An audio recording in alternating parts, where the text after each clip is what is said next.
దేవుడు మనతో మాట్లాడును గాక. చెప్పాలి మంచిది. ఈ సమయంలో పరిశుద్ధ గ్రంథము నుండి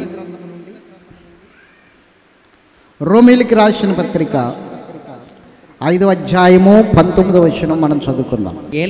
ఏలయనగా ఒక మనుషుని అవిధేయత వలన అనేకులు పాపులుగా ఎలాగూ చేయబడిరో. చెప్పండి. ఇప్పుడు ఒక మనుషుని అవిధేయత వలన అనేకులు పాపులుగా మారిపోయారట. ఎవరు అవిధేయత చూపించిన మనుషుడు? ఆదాము. మన అందరికీ తెలుసు. ఆదాము అవిధేయత చూపించాడు. దేవుని మాట వినలేదు. దేవుణ్ణి సంతోషపెట్టడం కన్నా భార్యని సంతోషపెట్టాలనుకున్నాడు. భార్య తెచ్చిన ఫలం తినకపోతే మరలా భార్య కోపగించుకుంటుందేమో, అలుగుతుందేమో అన్న ఆలోచనతో భార్య చెప్పిన పని చేశాడు. దేవుని చెప్పిన పని పక్కన పెట్టాడు. అంటే అవిధేయత చూపించాడు అన్నమాట. దేవుని మాటకి, భార్య మాటకి విధేయత చూపించాడు, దేవుని మాటకు అవిధేయత చూపించాడు. ఎప్పుడైతే దేవుని మాట పక్కన పెట్టాడో అదే అవిధేయత. ఈరోజు అవిధేయత అంటే ఏది కాదు. దేవుడు నీతో స్పష్టంగా మాట్లాడుతున్నాడు దేవుని సన్నిధిలో ప్రతి వారము కూడా. మరి వింటున్నాం కదా, వింటున్నామా లేదా? కానీ విన్న తర్వాత ఏం చేస్తున్నాం? దులుపుకుని వెళ్ళిపోతున్నాం ఇక్కడి నుంచి. ఎలాగా? విన్న తర్వాత ఏమైనా అప్లై చేసుకుంటున్నామా? మన జీవితంలోనికి వాటిని ఆహ్వానిస్తున్నామా? లేదు. విన్నంత వరకు అలా వింటున్నాం, కళ్ళు అప్పగించి. ఏదో గొప్ప విషయాలు వింటున్న వ్యక్తిగా, ఆసక్తిగా వింటున్న వ్యక్తిగా మనం ఏం చేస్తున్నాం? అలా ఆసక్తిగా చూస్తున్నాం.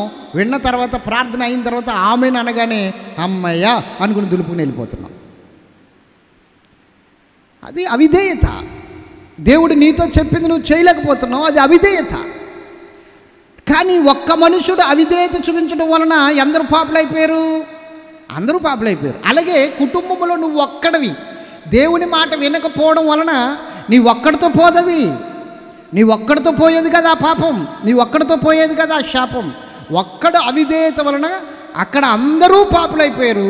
కుటుంబంలో ఒక్కడు మాట వినకపోవడం వలన, దేవుని మాట వినకపోవడం వలన, కుటుంబంలో ఒక్కడు దేవుని మాట ప్రకారంగా నడవకపోవడం వలన వాడిని బట్టి కుటుంబ సభ్యులు అందరూ శాపగ్రస్తులు అయిపోతారు. కుటుంబ సభ్యులు అందరూ శాపగ్రస్తులు అవుతారు. అందరూ నరకానికి పాత్రులు అవుతారు. అందరూ కూడా దేవునికి శత్రువులుగా మారిపోతారు. ఇంటి యజమానుడు అయిన నువ్వు, లేదా ఇంటి యజమానురాలు అయిన నువ్వు దేవుని మాటకు విధేయత చూపించగలుగుతున్నావా? నువ్వు విధేయత చూపిస్తే దేవుడు నీతో మాట్లాడిన మాట ప్రకారం నీ జీవితాన్ని చక్క చేసుకుని, నీ జీవితాన్ని సరి చేసుకుని, నీ జీవితం ప్రకారంగా, అంటే దేవుని మాట ప్రకారంగా నీ జీవితాన్ని మార్చుకోగలిగితే వెంటనే నువ్వేం చేస్తావు తెలుసా? కుటుంబంలో ఒక సాక్ష్యాన్ని సంపాదించుకుంటావు. మొట్టమొదటిగా కుటుంబంలో ఒక సాక్ష్యం సంపాదించుకుంటావు. ఎలాగో తెలుసా? ఒరే బాబు, ఇంతవరకు ఏదో అయిపోయింది, ఇంతవరకు ఏదో జరిగిపోయింది, ఇప్పుడు అలా కాదు, దేవుడు మనతోనే మాట్లాడుతున్నాడు వారం వారం. మనం ఇప్పుడైనా మారకపోతే, ఇప్పుడైనా మన బుద్ధులు మార్చుకోకపోతే, ఇప్పుడైనా మన ప్రవర్తన మార్చుకోకపోతే, ఒరే బాబు మనం శాపగ్రస్తులుగా మిగిలిపోతాం రా. ఎందుకంటే దేవుడు ప్రతి వారం మాట్లాడుతున్నప్పుడు మనము అవిధేయత చూపించకూడదు. ఆ మాటలకి, ఆ మాట ప్రకారంగా మనం నడవాలి. కాబట్టి ఇగో మనం మార్చుకుందాం మన నడవడిక, మనం దిద్దుకుందాం, దిద్దుబాటులోనికి వద్దాం అని నువ్వు చెప్పగలిగితే, నీ బిడ్డలతో, నీ భార్యతో, లేదా నీ భర్తతో, నీ బిడ్డలతో నువ్వు చెప్పగలిగితే ఖచ్చితంగా వారు కూడా మారుతారు. నువ్వు అవిధేయత చూపించావనుకో, నీ బిడ్డలు అవిధేయత చూపిస్తారు. మా నాన్నగారు చేస్తే తప్పులేదు, నేను చేస్తే తప్పు వచ్చిందా అంటారు. మా అమ్మ చేస్తే తప్పులేదు, నేను చేస్తే తప్పు వచ్చిందా? మా డాడీ అలా మాట్లాడితే తప్పులేదు, నేను ఇలా మాట్లాడితే తప్పు వచ్చిందా? మా మమ్మీ అలా మాట్లాడితే తప్పులేదు, నేను ఇలా మాట్లాడితే తప్పు వచ్చిందా? ఖచ్చితంగా స్తోత్రం చెప్పండి గట్టిగా. విధేయత నువ్వు చూపగలిగితే వారు కూడా విధేయత చూపిస్తారు. విధేయత కాకుండా నువ్వు విన్న మాటల ప్రకారంగా జీవించకుండా ఇంటికి వెళ్ళిన తర్వాత నీ బ్రతుకు వేరేగా ఉందనుకో, దేవుని మాట ప్రకారంగా, అవిధేయత, అప్పుడు కుటుంబం అంతా శాపగ్రస్తులు అవుతారు. ఒక్కడు చేసిన పాపము అందరి మీదకి వస్తుందన్నది బైబిల్ చెప్పిన సత్యం. చెప్పండి, బైబిల్ చెప్తే అది నిజమా అబద్ధమా? మాట్లాడాలి. బైబిల్ చెప్తే అది నిజమా అబద్ధమా? బైబిల్ చెప్పిన సత్యం. కాబట్టి ఇప్పుడు ఏం చేయాలి తెలుసా? విధేయత అంటే ఏంటంటే మాట వినేవారిగా ఉండాలి. చెప్పాలి, ఎలా ఉండాలి? మాట వినేవారిగా అనండి. మాట వినడం అంటే ఏంటి? వాక్యం చెప్తున్నప్పుడు కిక్కురు మనకుండగా అలాగే నా వైపు చూస్తూ వినడం, మాట వినడం, అంతే కదా? అంతేనా? మాట వినడం అంటే అదే కదా. మాట్లాడరే. ఇప్పుడు ఆ అబ్బాయి ఉన్నాడు అక్కడ, వాడు ఏదో అల్లరి చేస్తున్నాడు, బ్యాగ్ తీసి ఇష్ అంది వాళ్ళ అమ్మ. కాముగుండు అంది. వాడు విన్నాడా లేదా? వినబడిందా లేదా వాడికి? వాళ్ళ అమ్మ ఇంకా అదిలోకం చూశాడు అలాగా, బ్యాగ్ దిగు మాట్లాడుకో అన్నప్పుడు వాడికి వినబడింది. మళ్ళీ ఏం చేస్తున్నాడు? మళ్ళీ బ్యాగ్ చక్క పెడుతున్నాడు, మళ్ళీ అల్లరి చేస్తున్నాడు. ఇప్పుడు మాట విన్నట్ట వినలేనట్ట? మాట్లాడరేటండి? చెప్పండి. ఒరే బాబు వెళ్ళరా.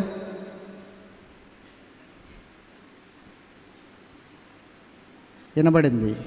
ఇప్పుడు వీడు వచ్చాడు. ఇప్పుడు విన్నాడా లేదా? మాట్లాడాలి. విన్నాడా లేదా?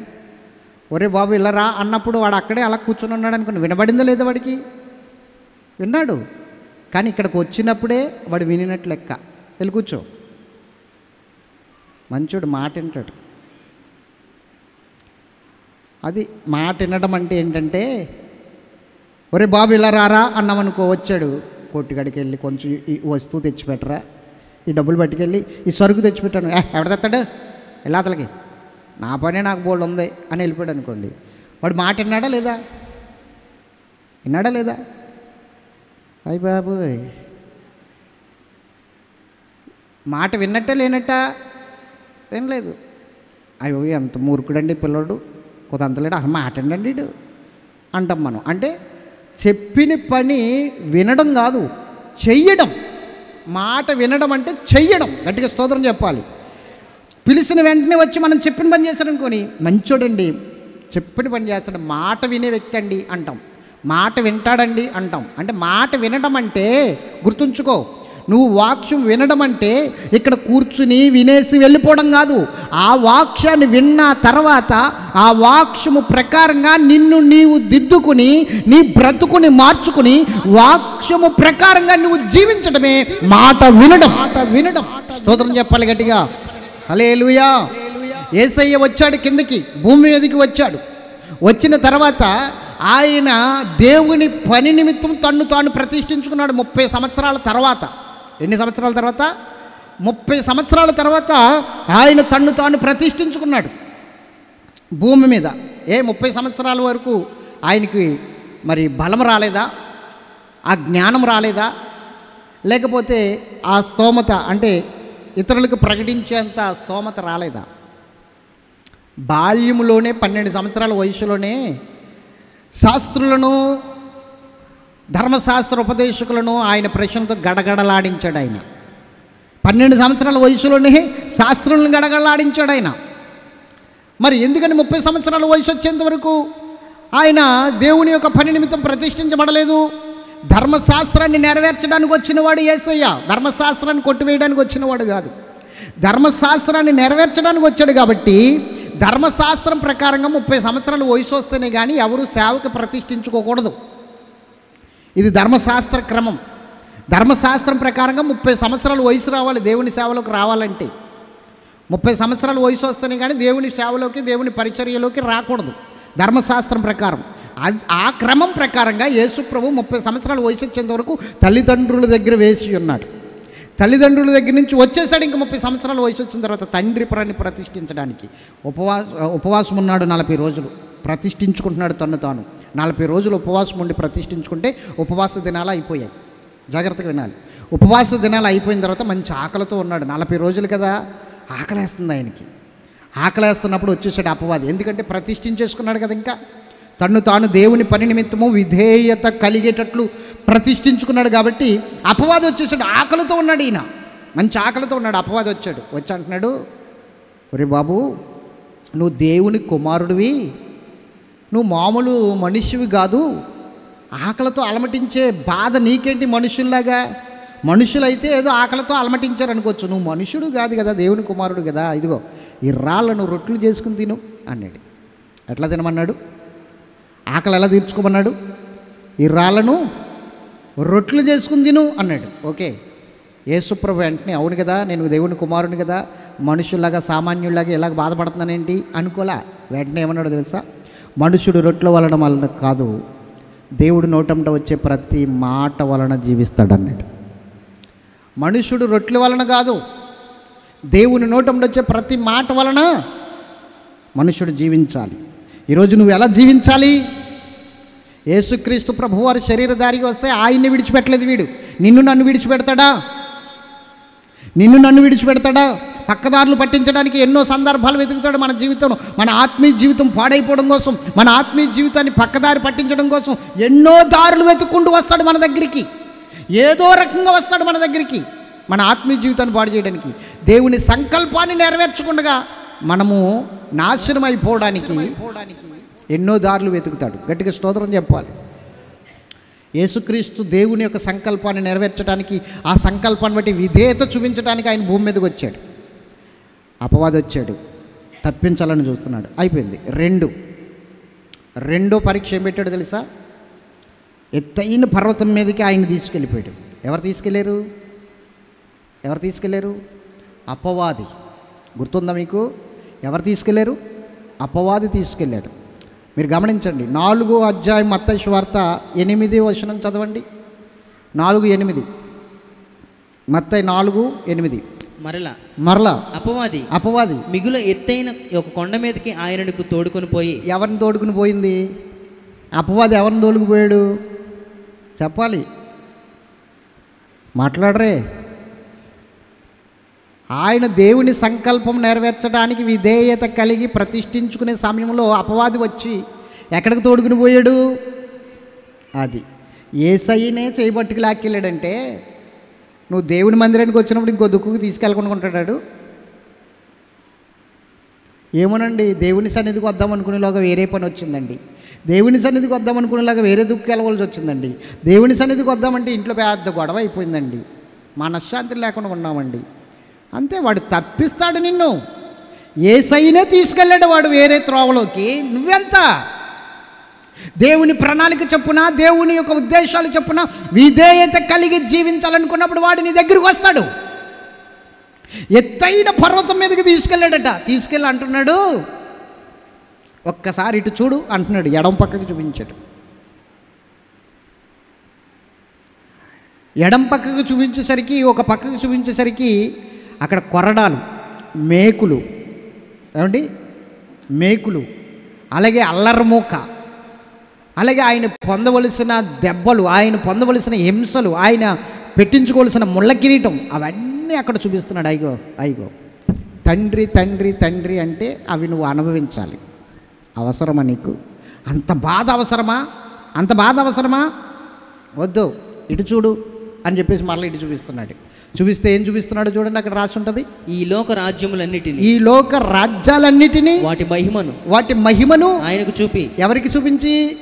ఒక పక్కనేమో సిలువను, ముళ్ళ కిరీటమును, మేకులను, సమస్తాన్ని చూపించాడు. ఇంకో పక్కన ఏం చూపిస్తున్నాడు? లోకములో ఉన్న రాజ్యాలను, వాటి మహిమను చూపిస్తున్నాడు. ఆయనకు చూపించి నీవు సాగిలపడి నాకు నమస్కారం చేస్తే వీటన్నిటిని నీకు ఇచ్చేస్తానని ఆయనతో చెప్పాను. గట్టిగా స్తోత్రం చెప్పండి. ఇప్పుడు మీరు ఆలోచించండి. దేవుని సంకల్పము చొప్పున ఎందుకు నడవలేకపోతున్నాం? దేవునికి విధేయులుగా ఎందుకు బ్రతకలేకపోతున్నాం? విధేయత అయిన మాటకు ఎందుకు చూపించలేకపోతున్నాం? ఈ లోకాధికారి అయిన అపవాది నిన్ను ప్రలోభ పెడుతున్నాడు. ఈ లోక అధికారి అయిన అపవాది నిన్ను త్రోవ తప్పించేస్తున్నాడు. అందుకనే దేవుని మాటను పక్కన పెట్టి ఈ లోకములో ఉన్న వాటిని చూసి నువ్వు మోసపోయేటట్లు చేస్తున్నాడు. ఈరోజు ప్రతి ఒక్కరూ కూడా బానిస అయింది దేనికో తెలుసా? డబ్బుకి. డబ్బుంటే చాలు, ఎలాగైనా బ్రతికేయచ్చు. డబ్బుంటే చాలు, ఏ విధంగా అయినా బ్రతికేయచ్చు. డబ్బుంటే చాలు, ఎవరైనా మనకు దాసోహమే అనుకుంటున్నారు. డబ్బుంటే చాలు, ఎటువంటి కథలైనా నడపచ్చు అనుకుంటున్నారు. నేను చెప్తున్నాను, డబ్బు కాదు. స్తోత్రం చెప్పాలి గట్టిగా. దేవుని మాట నిన్ను బ్రతికించేది, నిన్ను హెచ్చించేది, నిన్ను దీవించేది, నిన్ను ఆదరించేది, నీకు గొప్ప స్థాయిని, మంచి పేరును, ఖ్యాతిని కలిగించేది దేవుని మాట. ఆ మాటకు విధేయత చూపించు. నిన్నెక్కడ నిలబెట్టాలో అక్కడ నిలబెడుతుంది ఆ మాట. నిన్ను ఏ స్థాయికి తీసుకువెళ్ళాలో ఆ స్థాయికి తీసుకువెళ్తుంది ఆ మాట. గట్టిగా స్తోత్రం చెప్పాలా? ఇంకొకసారి చెప్పాలా? హల్లెలూయా. యేసుక్రీస్తుకు చూపిస్తున్నాడండి. లోకరాజ్యాలు, మహిమలు అన్నీ చూపిస్తున్నాడు. ఏమీ అక్కర్లేదు. ఆ ముళ్ళ కిరీటం అవన్నీ కావాలనుకుంటే, ఆ దెబ్బలు కావాలనుకుంటే, తండ్రి అనుకుంటే వెళ్ళిపో, నీ కర్మ. కానీ ఈ లోకరాజ్యాలు, ఈ మహిమ నా స్వాధీనం నీకు కావాలా? ఇచ్చేస్తాను. ఒక్కసారి నాకు నమస్కారం చేయి చాలు, నాకు సాష్టాంగపడు చాలు, నువ్వు గొప్పోడు అని చెప్పు చాలు, నువ్వే గొప్పోడుగాను తండ్రి కన్నా. అవన్నీ నీ సొత్తు అయిపోతాయి, అవన్నీ నీ సొత్తు అయిపోతాయి. స్తోత్రం చెప్పాలి.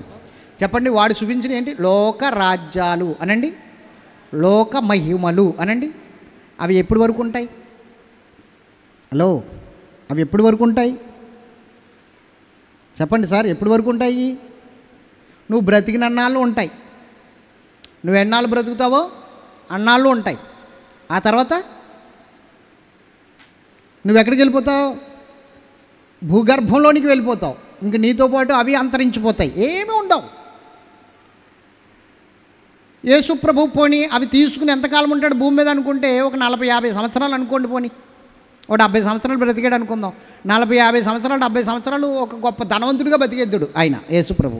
వాడిచ్చిన మహిమ, వాడిచ్చిన లోక రాజ్యాలు తీసుకుంటే, లోక రాజ్యాలతో పాటు ఆయన రాజ్యము పోను. కానీ ఆయన వాడిని గద్దించి వాడిని తరిమేసిన తర్వాత యేసుక్రీస్తు ప్రభు వారిని దేవుడు ఎంతగా హెచ్చించాడో తెలుసా? ఎంతగా హెచ్చించాడో తెలుసా? చూడండి, ఎఫెసీ పత్రిక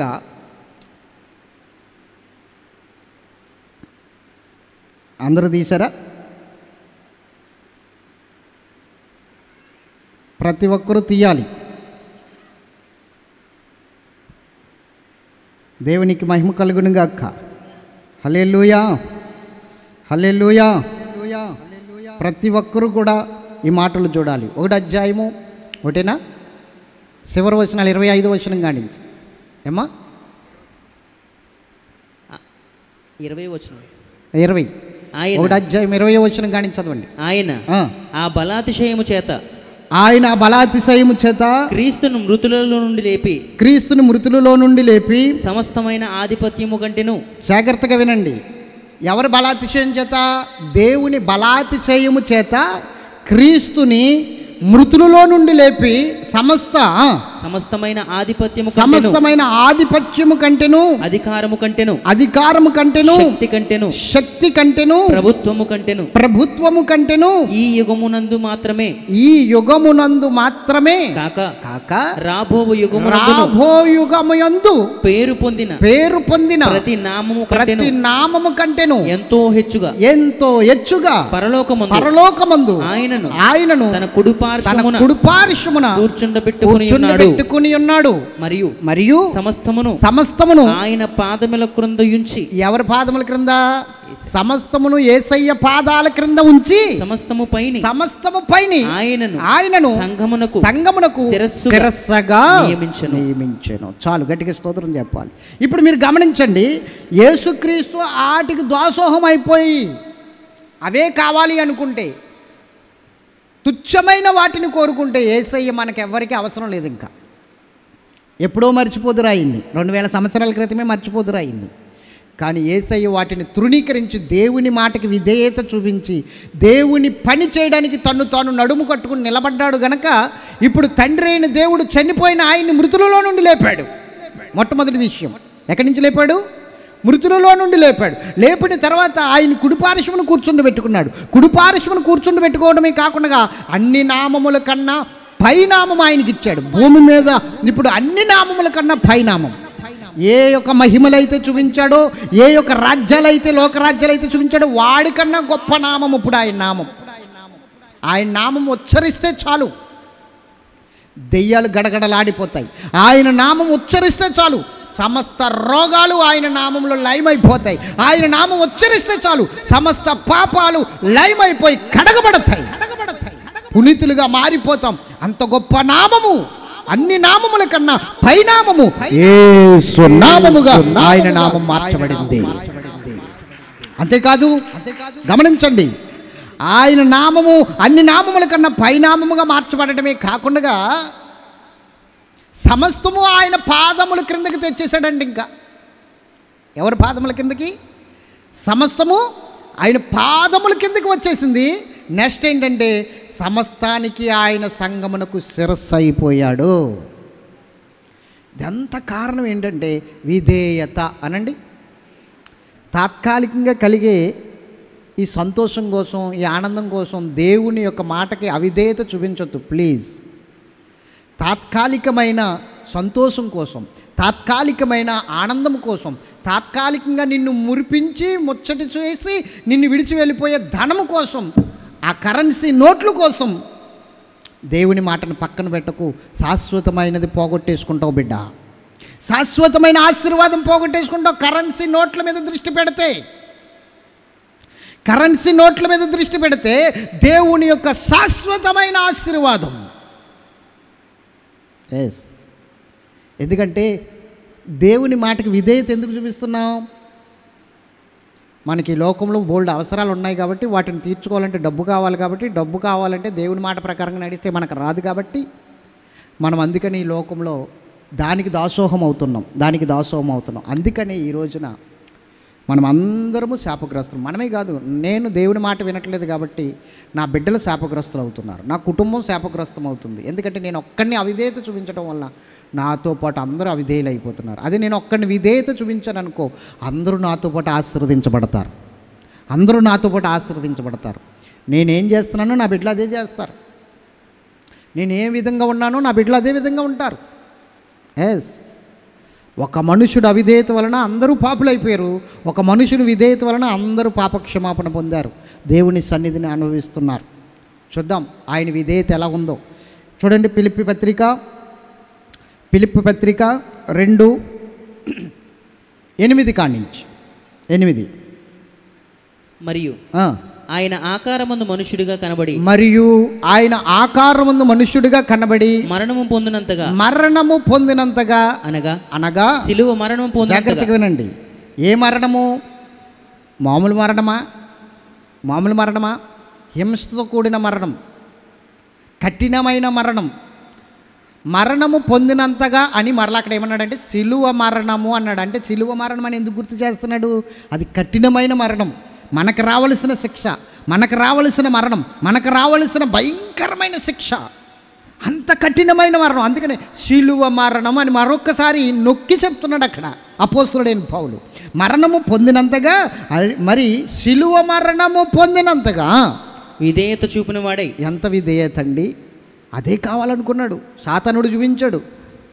ఆ సిలువ కావాలి నీకు, ఆ ముళ్ళ కిరీటం కావాలి నీకు, ఆ కొరడ దెబ్బలు కావాలి నీకు, ఆ హింస కావాలి నీకు, ఆ అవమానాలు కావాలి నీకు అని చూపిస్తుంటే ఎస్ అవే కావాలి. ఎందుకంటే నా తండ్రి అవి చేయమని పంపించాడు, వాటిని అనుభవించమని పంపించాడు దేవుడు నా తండ్రి. కాబట్టి నా తండ్రి మాట వినడమే నాకు శ్రేయస్సు. నా తండ్రి మాట వింటాను, నేను నాశనం అయిపోయిన పర్లేదు, నా తండ్రి మాటే వింటాను అన్నాడు. కాబట్టి దాన్ని విధేయత అన్నారు. విధేయత అంటే ఏంటి? దాన్ని స్తోత్రం చెప్పండి గట్టిగా, హల్లెలూయా. ఇంకొకసారి చెప్పాలి, హల్లెలూయా. ఎస్, ఇప్పుడు మీరు గమనించండి. ఇప్పుడు ఆయన విధేయత చూపించాడట, సిలువ మరణము పొందేంత రీతిలో విధేయత చూపించాడట. ఆ విధేయత వలనే మనం అందరం ఇప్పుడు ఎలా మారాలో తెలుసా? విధేయత చూపువారుగా మారాలి. నాకేం చెప్పాడండి ఆయన నేను చేయడానికంటే? మనకి చెప్పాడు. మనుష్యులు కూడా ఆయనకి విధేయులై ఉండాలన్నదే ఆయన ఆలోచన, ఆయన కోరిక. ఎలాగో చెప్తాను వినండి. దేవుడు నోవాహుని పిలుచుకున్నాడు, అవునా? నోవాహు మనుషుడా దేవుడా? చెప్పాలి. నోవాహు దేవుడా మనుషుడా? మనుషుడే. నోవాహుని పిలుచుకుని ఏమన్నాడు తెలుసా? నోవాహు, ఈ ప్రజలందరూ అవిధేయులు అయిపోయారు కాబట్టి వారందరినీ తుడిచిపెట్టేస్తాను, వారి జీవాత్మను నశింపచేస్తాను. కాబట్టి నువ్వేం చేస్తావంటే నీ కొరకు, నీ కుమారుల కొరకు, నీ కోడన్ల కొరకు, నీ భార్య కొరకు, మీ కుటుంబం కొరకు ఒక ఓడ చేసుకోమని చెప్పాడు. దేవుడు మాట్లాడడం ఫస్ట్ టైం నోవాహుతో. అది అంతకుముందు దేవుడు ఎప్పుడు అతనితో మాట్లాడలేదు. పైగా ఆయన ఎవరి మధ్య ఉన్నాడో తెలుసా? భక్తిహీనుల మధ్య ఉన్నాడు. పోనీ అతని విశ్వాసాన్ని పెంపొందించేవారు ఎవరూ లేరు. అతని స్నేహితులు కానీ, అతని ఇరుగు పొరుగు వారు కానీ, అతనికి సంబంధించిన వారు కానీ, బంధువులు కానీ, రక్త సంబంధులు కానీ ఎవ్వరూ కూడా అతని విశ్వాసాన్ని పెంపొందించే రీతిలో, విశ్వాసం పెరిగే రీతిలో మాట్లాడే వాళ్ళు ఎవరూ లేరు. అందరూ భక్తిహీనులే.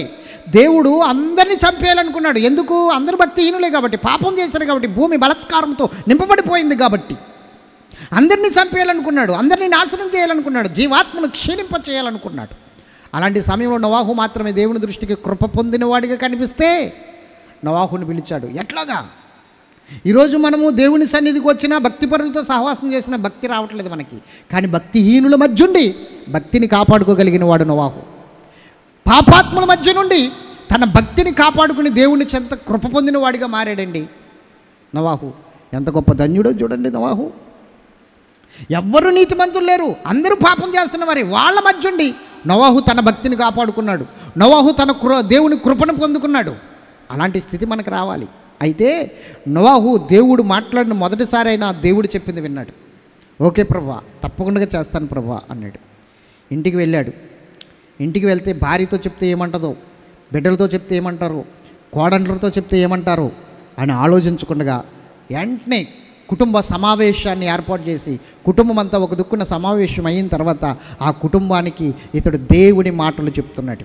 దేవుడు నాతో మాట్లాడాడు. ఇదిగో భూమి మీద ఉన్న సమస్త జీవరాశిని ఆయన క్షీణింపచేస్తాడట, నశింపచేస్తాడట. భూమి మీద 40 రోజులు ప్రచండ విస్తారమైన వర్షాన్ని కురిపిస్తాడట. కాబట్టి మనకి ఒక వాడన చేసుకోమన్నాడు దేవుడు. వాడన చేసుకుందాం అన్నాడు. కుమారుల దగ్గర నుంచి మంచి రెస్పాన్స్ వచ్చింది, కోడల దగ్గర నుంచి కూడా మంచి రెస్పాన్స్ వచ్చింది. అంతా బాగుంది. కుటుంబం అంతా ప్రార్థన చేస్తున్నారు. నోవాహుతో దేవుడు మాట్లాడిన మాటను బట్టి ఆ కుటుంబం అంతా మోకాళ్ళేసి ప్రార్థన చేస్తున్నారు. దేవుడు చెప్పిన వెంటనే పని మొదలెట్టేలేదు. ఆ పని నిమిత్తము 7 రోజులు తమను తాము ప్రతిష్ఠించుకుని దేవుని పని నిమిత్తమై కనిపెడుతున్నారు. 7 రోజులు అలా కనిపెడుతూ ప్రార్థన చేస్తున్నారు. ప్రార్థన చేస్తూ ఉంటే ఇక్కడ కూడా అపవాదిగాడు వచ్చాడు. అర్థమైంది మీకు? దేవుని పని ఎక్కడ జరుగుతుందో, దేవుని పని నిమిత్తం ఎవరైతే ప్రతిష్ఠించుకుంటారో అక్కడ ఖచ్చితంగా అపవాది వస్తాడో. యేసయ్య ప్రతిష్ఠించుకున్నప్పుడు అపవాది వచ్చాడు. యేసయ్య దగ్గరికి వెళ్ళాడంటే మనుషుల దగ్గరికి రాడు. నోవాహు ప్రతిష్ఠించుకున్నాడు కుటుంబంతో సహా దేవుని పని చేయడానికి. వచ్చాడు, అపవాది వచ్చాడు. వచ్చి మాట్లాడుతున్నాడు, పిచ్చోడా, భూమి నిర్మించబడినది మొదలుకొని ఇప్పుడు వరకు భూమి మీద వర్షం కురిసిందా? చెప్పాలి. అసలు వర్షం అంటే ఏంటో తెలుసా? మరి ఇప్పుడు ఎలా కురుస్తుంది? ఆ పిచ్చికి నెక్కిందేంటి? మెంటల్గా నెచ్చిందా? చూడండి ఎలా బలహీనపరుస్తున్నాడో. అర్థమవుతుందా? పైగా మీ కుటుంబము అంతా వాడకడితే చూసే వాళ్ళు ఏమనుకుంటారో తెలుసా? నోవాహు కుటుంబానికి పిచ్చెక్కింది అనుకుంటారు, వేలన చేస్తారు, అవమానపరుస్తారు. చిచ్చి, ఇలాంటి పని మాత్రం చెయ్యి మాకు. ఇలాంటి పని వస్తే ఏంటి గాడిదగుడ్డు? నిజమే అనుకుందాం. వస్తే అందరితో పాటు నువ్వు చేస్తావు, బతికితే అందరితో పాటు నువ్వు బతుకుతావు. అంతే కదా? నువ్వు అక్కడేమి చచ్చిపోవు కదా. జలప్రలయం వస్తే అందరూ ఏమో చచ్చిపోతారు, అందరితో పాటు నువ్వు చచ్చిపోతావు.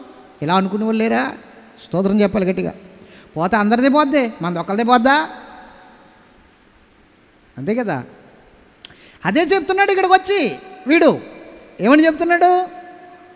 అందరూ చచ్చిపోతారు, పోనీ వస్తే అందరితో పాటు నువ్వు చచ్చిపోతావు. నువ్వు ఒట్టు కట్టుకుని ఊరేగుతావా? జల ప్రళయం లేదు, ఏమీ లేదు, వర్షం లేదు, అంతా ఒట్టిదే. నువ్వు మోసపోతున్నావు, నువ్వు భ్రమలో ఉన్నావు. నోవాహు, ఆలోచించక, ఇంకా నా మాట విను, నీ జీవితాన్ని ఇలా కొనసాగించు. ఏదో భక్తి చేస్తున్నావు అలా చేసుకో. మరలా దేవుడు మాట్లాడాడు, వాడ కట్టాలి, వర్షం వస్తుంది, 40 రోజులు విస్తారమైన వర్షం, జలప్రలయం వస్తుంది, అందరూ కొట్టుకుపోతారు. మరి నువ్వు గొప్పోడివి, నువ్వే ఉండిపోతావు. ఏంటి మాటలు? అందరూ నిన్ను వేలన చేస్తారు, అవమానపరుస్తారు. నోవాహు, ఏమీ కాదు. ఇప్పుడు వరకు ఎలా కొనసాగించు, నీ భక్తిని ఎలా కొనసాగించు. ఇప్పుడు వరకు పో. ఇంకోసారి ఆ మాట వినపడింది అనుకో, పోన్లే ప్రభా, అందరూ పోయినప్పుడు నేను పోతానులే, నాకెందుకు ఈ తలపోటు అని చెప్పు. వస్తాడా రాడా?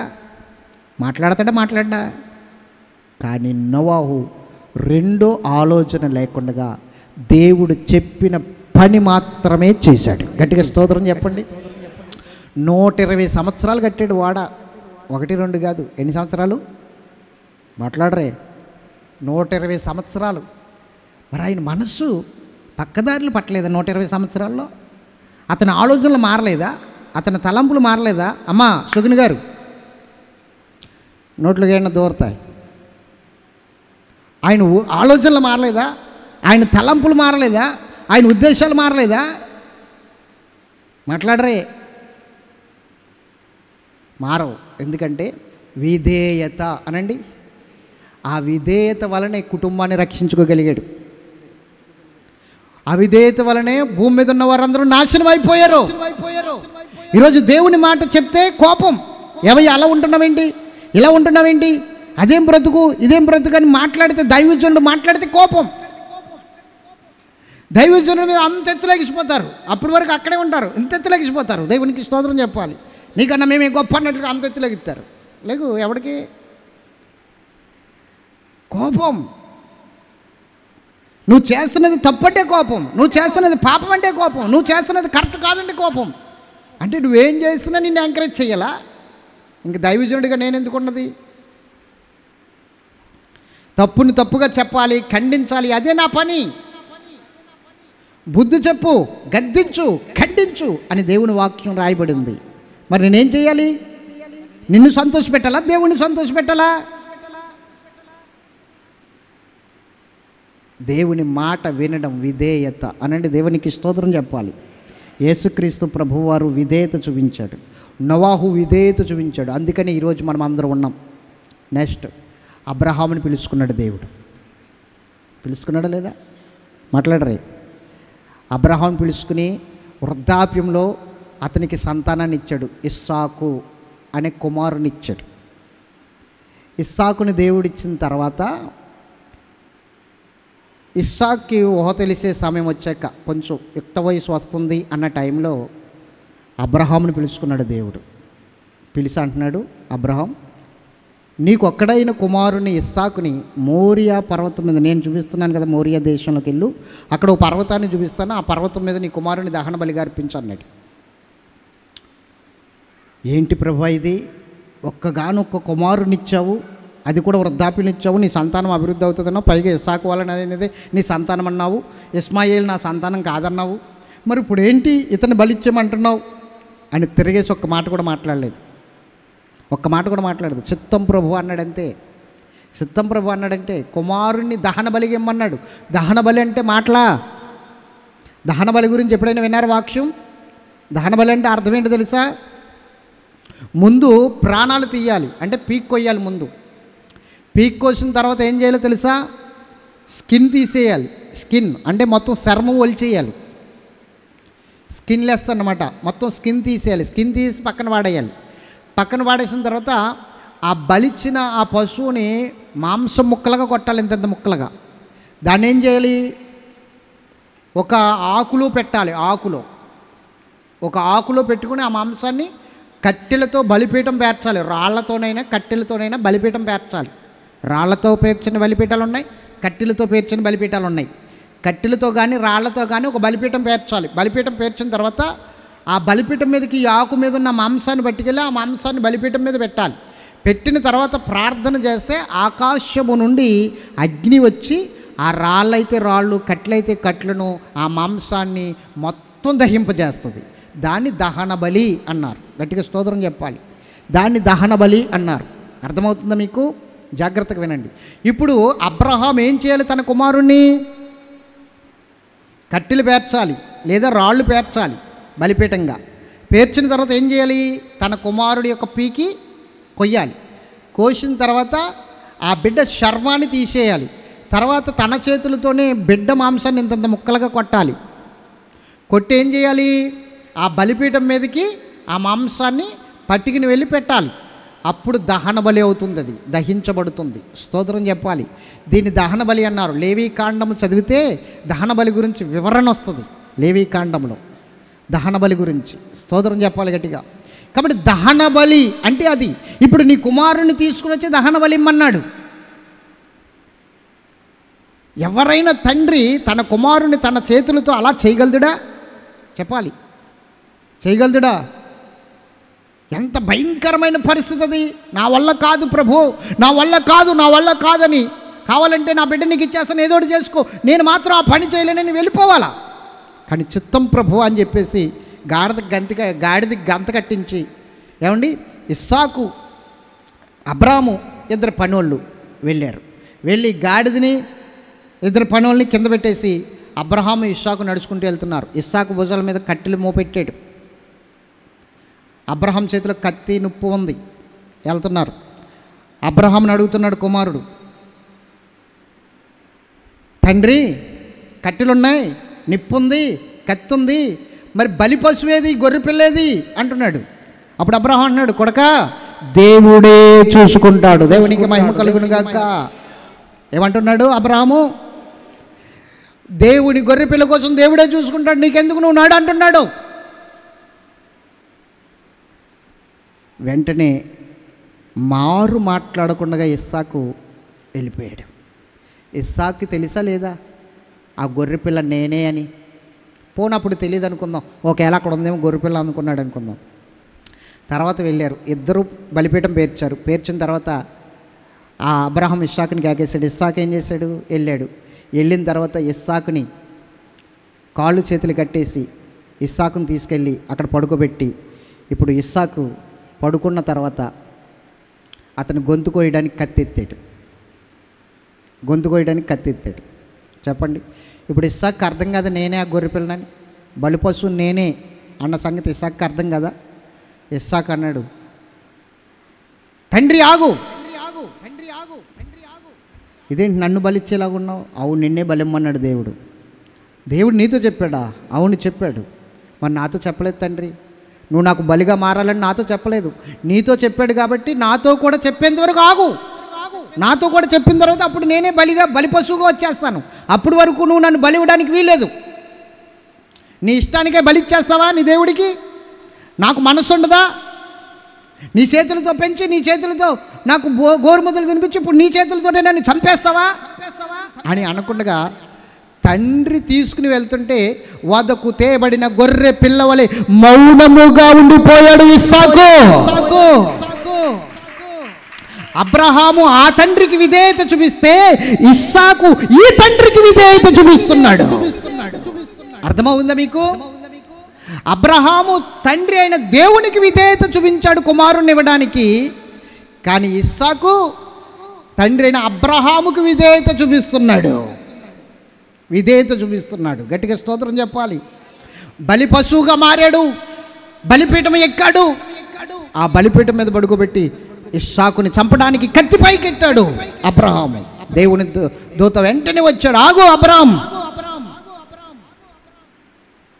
నీవు దేవునికి భయపడువాడవు, నీ ఒక్కగాని ఒక కుమారుణ్ణి నాకు ఇవ్వడానికి వెనుతీయలేదు. స్తోత్రం చెప్పాలి గట్టిగా. హల్లెలూయా చెప్పాలండి. హల్లెలూయా, హల్లెలూయా. ఎంత దౌర్భాగ్యులు అండి మనం. ఒక్క విషయం గమనించండి, గర్భఫలాన్ని ఇచ్చేస్తున్నాడు, ఒక్కగానొక్క కుమారుని ఇచ్చేస్తున్నాడు దేవుడికి దహన బలిగా. మనం దేవుని సొమ్ము దేవునికి ఇవ్వం, దేవుడిది దేవునికి ఇవ్వం. అదేదో మనదే అన్నట్లు మన జేబులోనే పెట్టుకుని ఎడుతాం. మనది నాది నాది అన్నట్లుగా. స్తోత్రం చెప్పాలి. ఎవరిదండి అది? ఎవరిది చెప్పాలి. దేవునికి అబ్రహాము తన కుమారుని ఇచ్చేస్తున్నాడు, ఒక్కడే కుమారుణ్ణి. ఆదికాండము 22 అధ్యాయము 16 వచనం ఒక్కసారి చదవండి. 16, 17 తీయండి. నీవు నీకు ఒక్కడే అయ్యున్న నీ కుమారుని వెను తీయక ఈ కార్యము చేసినందున. చూడండి, ఒక్కడే కుమారుడైనా కూడా నువ్వు వెనక తీయలేదు. అయ్యో నాకు ఒక్కడే కుమారుడు దహనబలి ఇచ్చేయమంటావేంటి అని ఆలోచించకుండా ఇచ్చేసావు. అందుకని ఈ కార్యం నువ్వు వెనతీయకుండా చేసినందుకు నేను నిన్ను ఆశీర్వదించి ఆకాశ నక్షత్రముల వలెను సముద్ర తీరములో ఉన్న ఇసుక వలెను నీ సంతానమును నిశ్చయముగా విస్తరింపచేసెదను. నీ సంతతి వారు తమ శత్రువుల గవిని స్వాధీనపరచుకుందురు. మరియు నీవు నా మాట వినినందున భూలోకములోని జనములన్నీ నీ సంతానము వలన ఆశీర్వదించబడును. నా తోడని ప్రమాణం చేసి ఉన్నానని యెహోవా సెలవిచ్చెను. గట్టిగా చప్పట్లు కొడదామా? ఒక్కడే కుమారుని ఇచ్చేయడానికి వెనుతీయలేదండి. చెప్పాలి, ఒక్కడే కుమారుని ఇవ్వడానికి వెనుతీయలే. జాగ్రత్తగా ఆలోచించండి. గట్టిగా స్తోత్రం చెప్పండి. హల్లెలూయా. దేవుని మందిరం కడుతున్నారు ఒక చోట. చాలా పెద్ద ప్రాజెక్ట్ అనమాట అది. చాలా పెద్ద మందిరము కడుతున్నారు. అందరూ కూడా వాళ్ళకు తోచింది కానుకలు ఇస్తున్నారు. కానీ ఒక సహోదరి ఉంది, ఒక సహోదరి, ఆమె తన కూతురు మీద ఆధారపడి బ్రతుకుతుంది. కూతురు అల్లుడు ఆమెని పోషిస్తున్నారు. ఆమెకు బ్యాంక్ బ్యాలెన్స్ ఎంత ఉందంటే 1,50,000 రూపాయలు బ్యాంక్ బ్యాలెన్స్ ఉంది. కూతురు అల్లుడు ఏం చేశారంటే 1,00,000 రూపాయలు మందిరానికి కానుకిచ్చారు. ఈమెను అన్నారు, నువ్వేమి ఇవ్వక్కర్లేదులే, మేము ఇచ్చాం కదా, నువ్వు సంతోషంగా ఉండని చెప్పేసి కూతురు అల్లుడు చెప్పారు. కానీ ఈమె మనసు ఒప్పుకుంటలేదు. ఇవ్వాలి ఇవ్వాలి ఇవ్వాలి అంటుంది మనసు. దేవుడు ప్రేరేపిస్తున్నాడు. అయితే ఏం చేసిందంటే ఈమె ఇంకొక రోజు కూతురికి అల్లుడికి చెప్పకుండా ఆమె బ్యాంకులో ఉన్న 1,50,000 రూపాయలు తెచ్చేసి పాస్టర్ గారికి ఇచ్చేసింది. కూతురికి అల్లుడికి తెలియదు ఈ విషయం. తెలిస్తే మరి ఆమెను ఏమందురో తెలియదు, కానీ తెలియకుండానే తెచ్చిచ్చేసింది. ఇచ్చేసిన తర్వాత పనులు జరుగుతున్నాయి, మందిరం పనులు బాగా జరుగుతున్నాయి. జరుగుతూ ఉండగా ఎప్పటి నుంచో ఆమె భర్త పోయినప్పుడు రావాల్సిన పెన్షన్ అమౌంట్ దగ్గర ఒక 30 లక్షల రూపాయల దాకా రావాలి. అవి రావట్లేదు. ఎప్పుడైతే ఈమెకున్న మొత్తం బ్యాంక్ బ్యాలెన్స్ అంతా తెచ్చిచ్చేసిందో బిడ్డలకు తెలియకుండా, తెచ్చిచ్చేసిన ఒక నెలకో 2 నెలలకో అక్కడి నుంచి చెక్ వచ్చిందంట. దేవునికి మహిమ కలిగిన గాక. 30 లక్షల రూపాయలు చెక్ వచ్చింది. ఆ 30 లక్షల రూపాయలు చెక్ వస్తే కూతురు అల్లుడు ఆశ్చర్యపోయారట. ఎప్పటి నుంచో తిరిగి మన కాళ్ళు అరిగిపోయి ఇంక ఇసుకొచ్చి వదిలేసాం, ఇప్పుడు ఆ సడన్గా వచ్చిందంటే చెక్ ఎలా వచ్చిందంటే ఆమె చెప్పిందంట సాక్ష్యం, నా దగ్గరున్న 1,50,000 రూపాయలు మీకు చెప్పలేదు, చెప్తే మీరు వద్దంటారని తిడతారని, మరలా వద్దంటే తిడితే దేవుని దగ్గర మీరు శాపగ్రస్తులు అయిపోతారని నేను మీతో చెప్పలేదు. ఆ 1,50,000 దేవుడికి ఇచ్చేసాను అందట. వాళ్ళు ఏమంటారండి? ఇంకా ఎంత వచ్చింది? 30 లక్షలు. కూతురు అల్లుడికి ఆ 30 లక్షలు. స్తోత్రం చెప్పండి గట్టిగా, హల్లెలూయా. ఒక్క కుమారుని ఇచ్చినందుకు భూలోకంలో ఉన్న వారిని అందరినీ కుమారులకు ఇచ్చేశాడు అబ్రహాంకి దేవుడు. కుమారులుగా కుమార్తెలకు ఇచ్చేశాడు. అవునా కదా? మాట్లాడరే. ఒక్క కుమారుని దేవుడికి ఇచ్చేసినందుకు, ఇవ్వలేదు పూర్తిగా, ఇవ్వడానికి వెనుతీయకుండా దేవుని మాటకి విధేయత చూపించి ఇచ్చేయడానికి ఏర్పాటు చేశాడు. కాబట్టి దేవుడు భూమి మీద ఉన్న ప్రతి ఒక్కరిని కూడా అబ్రహాం సంతానంగా మార్చేశాడండి. అంత ఆశీర్వాదం అండి. ఇచ్చి చూడు, దేవుని మాట ప్రకారంగా నిలబడి చూడు, విధేయత చూపించు దేవుని మాటకి, ఎంత ఆశీర్వదించబడతావో చూడు. లాస్ట్ని విధేయత ఉండదు మన జీవితాల్లో, దేవుని మాటకి విధేయత చూపించం. అందుకని మన ఆశీర్వాదాలు అంతంత మాత్రంగా ఉంటాయి. అంతంత మాత్రంగా పెట్టను కొట్టా పొయ్యిలో పెట్ట అన్నట్టుగా ఉంటుంది మన పరిస్థితి. దేవుడు మమ్మల్ని ఆశ్చర్యకరంగా పోషిస్తున్నాడండి. ఏ రోజు పస్తులేమండి, ప్రతిరోజు ఏదో రకంగా పోషించడం కాదు, ఇతరులను నువ్వు పోషించే రీతిలో దేవుడిని నడిపించాలి. అంతేగాని ఈ కార్యాలకి ఆశ్చర్యపోతావేంటి, ఏదో ఆ రోజు అలా వెళ్ళిపోతుందని, అది కాదు నీ ఆశీర్వాదం. అంతవరకే ఆగిపోయింది. కారణం ఏంటి? నువ్వు దేవుని మాట వినట్లేదు కాబట్టి. ఒక్క కుమారుని ఇచ్చినందుకు, ఒక కుటుంబాన్ని రక్షించుకున్నందుకు, వాడ కట్టినందుకు వీరిని దేవుడు ఎంతగా ఆశీర్వదించాడు. అపవాది నీ మనసు మారుస్తుంటే ఆ మాటల ప్రకారంగా వెళ్తున్నావు నువ్వు, అదే నీ స్థితి అక్కడే ఆగిపోతుంది. కానీ దేవుని మాట ప్రకారంగా నిలబడి, అపవాది నిన్ను ఎంత ప్రేరేపిస్తున్నా, ఎంత కాదంటున్నా నువ్వు పక్కన పెట్టు. ఏమంటో తెలుసా? అపవాది వచ్చి నీ దగ్గరికి వచ్చేయమంటాడు తెలుసా? ఏంటి ఇచ్చేస్తావా? ఇప్పుడు 1,00,000 రూపాయలు 10,000 ఇచ్చేస్తావు, 90,000 ఉంటుంది. అక్కడ బాకీ ఎలా తీరుతుంది? 1,00,000 రూపాయలు బాకీ. ఇంకో 10,000 నువ్వు అప్పు చేసి తీర్చాలా. తర్వాత చూద్దాం, ముందు 1,00,000 రూపాయలు బాకీ తీర్చాయి. బాకీ తీర్చేస్తాడు వీడు. ఎవరికి బాకీ అయ్యావు ఇప్పుడు? తర్వాత చూద్దాం. దేవునికి మహిమ కలుగును గాక. ఆ బాకీ తీరుతుంది, ఇంకో బాకీ అవుతుంది. మళ్ళీ ఆ బాకీ తీరుతుంది, ఇంకో బాకీ అవుతుంది. బాకీలు అలాగనే ఉంటాయి. గట్టిగా స్తోత్రం చెప్పాలి. క్లియర్ అవ్వవు. కానీ దేవుని మాట ప్రకారంగా నువ్వు నిలబడితే దేవుడు నిన్ను ఆశీర్వదిస్తాడు, ఖచ్చితంగా ఆశీర్వదిస్తాడు. అందుకే నువ్వు విధేయత అనండి, విధేయత. ప్రతి మాటలోని దేవునికి విధేయత చూపించాలి. దేవుని పని చేసి పెట్టాలి మనం.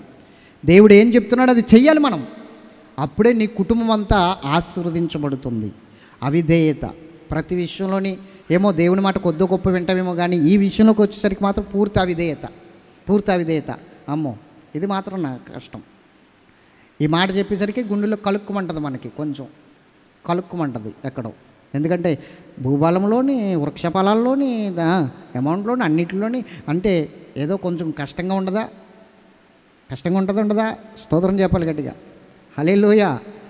దేవునికి ఇవ్వాల్సిన అర్పణలు 5 రకాల అర్పణలు ఉన్నాయి. ఒకరోజు చెప్తాను మీకు 5 అర్పణలు కూడా. 5 రకాల అర్పణలు ఉన్నాయి దేవునికి ఇవ్వాల్సినవి. ఈ 5 రకాల అర్పణలు నువ్వు నెరవేరుస్తున్నావు లేదో ఒకసారి ఆలోచించుకో. ఆత్మీయంగా చెప్తాను మీకు ఆ విషయాలన్నీ కూడా, ఆధ్యాత్మికంగా. స్తోత్రం చెప్పాలి గట్టిగా. హల్లెలూయా. ఎంతమందికి అర్థమైంది విధేయత అనండి? ఎంతమందికి అర్థమైంది విధేయత? దేవునికి, ఆయన మాటకి నువ్వు విధేయత కలిగి జీవించినప్పుడు నిన్ను ఎలా ఆశీర్వదించాలో అలా ఆశీర్వదిస్తాడు దేవుడు. ఈరోజు నువ్వు ఉన్న ఈ సమస్యలకి కారణం నువ్వు అవిధేయత చూపిస్తున్నావు దేవుని మాటకి. విధేయత చూపించి నిలబడు. దేవుడు నిన్ను ఎంతగా ఆశీర్వదించాలో అంతగా ఆశీర్వదిస్తాడు. ఎందుకంటే టెన్షన్తో నడుస్తుంది నీ జీవితం అంతా. టెన్షన్ లేకుండా సమాధానంతో నడవాలంటే దేవుని మాటకి విధేయత చూపిన వాడిగా ఉండాలి, ప్రార్థనా శక్తి కలిగిన వాడిగా ఉండాలి. స్తోత్రం చెప్పండి గట్టిగా. హల్లెలూయా. ఇంకొకసారి చెప్పాలి, హల్లెలూయా. దేవుడి మాటలు తన వినికిడిలో దీవించును గాక. అమ్మాయి ఎంతమందికి అర్థమైంది? నోవాహు, అబ్రహాం, యేసుక్రీస్తు ప్రభువారు, ముగ్గురిని చూపించాను మీకు. యేసుక్రీస్తు ప్రభువారు విధేయత చూపించి ఆ మాట ప్రకారం నిలబడినందుకు అన్ని నామముల కంటే పైనామముగా ఆశీర్వదించబడ్డది ఆయన నామం. అంతా ఆయన కాళ్ళ క్రిందకి వెళ్ళిపోయింది, ఆయన పాదాల క్రిందకి వెళ్ళిపోయింది. నెక్స్ట్ నోవాహు, దేవుని మాట విధేయత వలన ఆశీర్వదించబడ్డది ఆ కుటుంబం, ఎన్నిక చేయబడింది ఆ కుటుంబం, ఆశీర్వాదకరంగా నిలబడింది. తర్వాత అబ్రహాము దేవుని మాటకు విధేయత చూపించి తన కుమారుని ఒక్కగానొక్క కుమారుని ఇవ్వడం ద్వారా భూమి మీద ఉన్న ప్రతి ఒక్కరూ ఆయన సంతానం అయిపోయారు. ఈ రోజున ఆశీర్వదించబడిపోతున్నారు ఆయన ద్వారా. అంత ఆశీర్వాదం. ఈరోజు నువ్వు దేవుని మాట విని దేవుని సన్నిధిలో నిన్ను నువ్వు ప్రతిష్ఠించుకోగలిగితే ఆ విధేయత అనే ఆ మాట నిన్ను ఉన్నతమైన స్థాయికి తీసుకుపోతుంది. చాలా ఆశీర్వాదానికి. అసలు నిన్ను ఎవరు అందుకోలేరు తెలుసా? అస్సలు అందుకోలేరు నిన్ను అంత ఉన్నతమైన స్థాయికి, తరతరాలు గుర్తుండిపోయే రీతికి, తరతరాలు తిన్న తరగని రీతికి దేవుడు నిన్ను అంత ఉన్నతమైన స్థితికి తీసుకుపోతాడు. అంత ఆశీర్వాదాన్ని కేవలం నీ కక్కుర్తి ద్వారా పోగొట్టేసుకుంటున్నావు అంతే. నీ కక్కుర్తి ద్వారా దేవునికి మాట మీరి ఏదో చేసేద్దామన్న ఆలోచనతో నువ్వు పోగొట్టేసుకుంటున్నావు. ఆశీర్వాదం నీకు రావాలి అంటే విధేయత చూపించు దేవుని మాటకి. విధేయత, దేవుడు నిన్ను ఆశీర్వదిస్తాడు. ఎంతమందికి అర్థమైంది చెప్పండి? అర్థమైందా? దేవుడి మాటలు దీవించును గాక. ఆమేన్. ముగించుకుందాం, ప్రార్థన చేసుకుందాం.